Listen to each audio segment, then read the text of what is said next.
berhubung kait dengan tindakan Timbalan Speaker Dewan Rakyat sebab beliau bertindak sebagai speaker, Timbalan Speaker, beliau saya secara peribadi melihat dia Datuk Azalina betul-betul mempertahankan keutuhan Dewan Rakyat ataupun Parlimen itu sendiri. Sebab itu dia tulis surat pertama, kemudian dia juga menuliskan surat yang kedua iaitu untuk mencadangkan satu kerajaan sementara, interim government lah. Walaupun saya tahu dalam perundangan tak ada kerajaan interim, tapi ini lebih dalam fahaman politik lah, YB Sungai Buloh. Timbalan Speaker mencadangkan satu kerajaan interim perpaduan darurat ditubuhkan dari segi perundangan, sebab YB juga saya sebutkan tadi, YB sebagai seorang peguam yang cukup berpengalaman, adakah ini feasible? Kemungkinan boleh jadi ini cadangan ini atau tidak, sekiranya ada persepakatan ataupun persefahaman daripada semua ketua-ketua parti politik, dan seperti mana kita sebut tadi, YDPA pun sudah bercadang untuk berjumpa dengan ketua-ketua parti dalam tempoh seminggu atau 2 minggu ini. Mungkinkah kerajaan seumpama ini boleh ditubuhkan untuk menggantikan kerajaan yang sudah terbukti gagah kita sebutkan tadi? Silakan Wadi.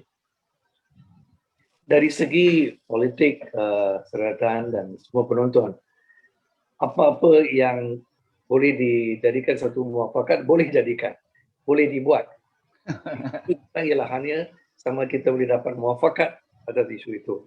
In politics, it is possible to do a lot of things. Ya, saya tidak mempertikaikan keikhlasan Timbalan Speaker dalam membawa cadangan ini.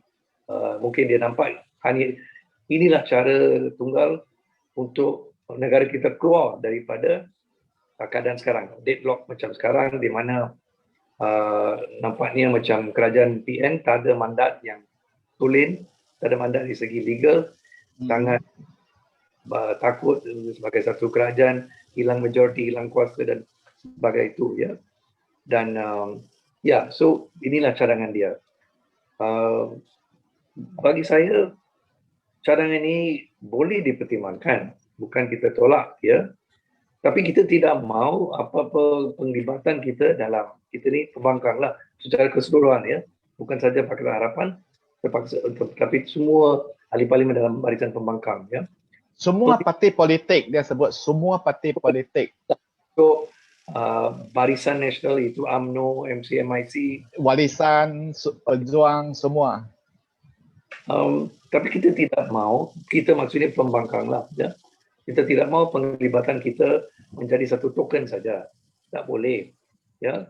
Macam bila kerajaan buat jawatan kuasa untuk menasihatkan agung sama ada darurat boleh dilanjutkan atau tidak, kita hanya ada 4 wakil daripada 20 lebih. Bagi saya itu tak munasabah. Kita takkan masuk dalam satu kerajaan perpaduan ekonomi atau kerajaan interim dengan cara macam itu. Memang kita akan tolak.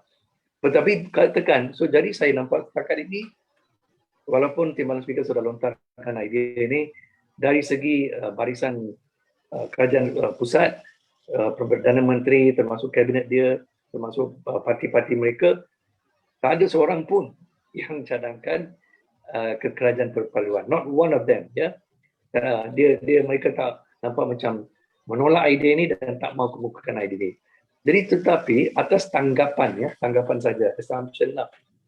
Esok Perdana Menteri Tan Sri Muhyiddin panggil Datuk Seri Anwar Ibrahim sebagai ketua pembangkang. Boleh kita duduk bersama-sama runding kerajaan perpaduan ini.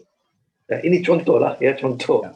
Sebagai ini contoh satu cadangan yang munasabah yang mungkin kita boleh pertimbangkan.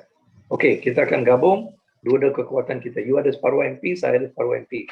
Jadi saya minta saya kekal sebagai Perdana Menteri, tapi Saudara Anwar akan jadi timbalan Perdana Menteri. Kita buat kabinet 30 orang, kita dapat 15 orang, you dapat 15 orang. Proportionate lah, proportionate. Proportionate lah, ya. Because kita lebih kurang separuh MP dalam parlimen, jelas. Kalau YB, kalau proportionate, dia tak dapat separuh. Because dia minority government. Kita dapat lebih. Ini dalam semangat pembuatan satu kerajaan perpaduan, kita boleh terima itu sebagai secara paduan. Okay? Tapi yang penting bukan jumlah saja, apa peranan kita, okey? Jawatan-jawatan penting. Mungkin katakan Perdana Menteri kata, okey, saya Perdana Menteri, Saudara Anwar Timbalan Perdana Menteri, KDN kita bagi pada orang PH, kewangan kita ambil, macam itulah kita agihkan, ya. Tapi itu pun bagi saya tak cukup untuk masuk dalam kerajaan interim. Sebab apa? Yang lebih penting daripada jawatan-jawatan ini adalah apakah dasar kita. Dasar secara persetujuan yang kita boleh duduk bersama runding dan selesai sebagai jalan keluar daripada krisis yang kita dilandai sekarang. Itu lebih penting. Tak guna kita duduk 30 orang dalam satu bilik, tapi you ada pandangan A, saya ada pandangan B. Kita takkan pergi ke mana-mana. Sekurang-kurang masa kita gabung buat kerajaan perpaduan ini, kita mesti ada at least lebih kurang some consensus lah, muafakat itu atas isu-isu pokok. Satu, macam mana kita akan dapat vaksin sekarang, bukan tunggu 3-4 bulan. Macam mana kita boleh roll out semua vaksin, dalam 3 bulan kita dapat herd immunity atau immunity kelompok. Macam mana dalam segi ekonomi, kita betulkan cara you buat sekarang. Kita tak setuju dengan beberapa idea, program ekonomi sekarang oleh kerajaan sebab kita dapati dari segi golongan B40 ada 2-3 juta orang yang akan hilang kerajaan, hilang pendapatan, paruh pendapatan semua. Apakah rancangan kita boleh buat? Kita mesti capai persetujuan, muafakat atas isu ini. Baru kita boleh duduk dalam satu kabinet untuk melaksanakan itu. Ya. Boleh saya lumuskan, perbincangan boleh dituluskan tetapi syarat-syarat kontennya kena jelas dan juga nyata. Yang penting sekali adalah dasar. Kita mesti ada muafakat bahawa kita takkan gunakan undang-undang zalim macam fake news, macam waktah hasutan untuk mengugut rakyat.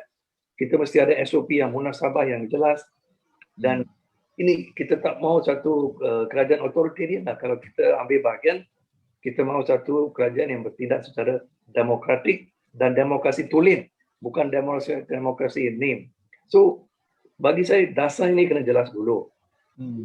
Dasar jelas, lepas itu kita runding jawatan. Sebab jawatan dan kuasa itu penting juga untuk melaksanakan dasar ini. Baru I think ada asas untuk duduk bersama dalam kerajaan perpaduan. Saya rasa boleh. Bukan saja, saya rasa bagi saya secara peribadi, boleh dipertimbangkan dan dirunding. Ya. Tapi bukan tolak terus lah. Ya. Bukan terus tolak, tutup pintu. Memang boleh. Tapi dengan syarat inilah. Syaratnya, ya. Syarat itu terpulang kepada negotiation ataupun perundingan dengan antara kepimpinan. Okeylah, terima kasih, Baby. Ya, saya nampak kerajaan BN dan PN ini sekarang tak minatlah dalam hal ini. Khususnya Perdana Menteri dan kabinet dia dengan kerajaan PN lah. Tahu cadangan daripada Timbalan Speaker yang dia lantik, tapi dia tak ada jawab. Walaupun dia tak tolak, I think daripada kesunian dia, jelaslah dia tak sokong lagi.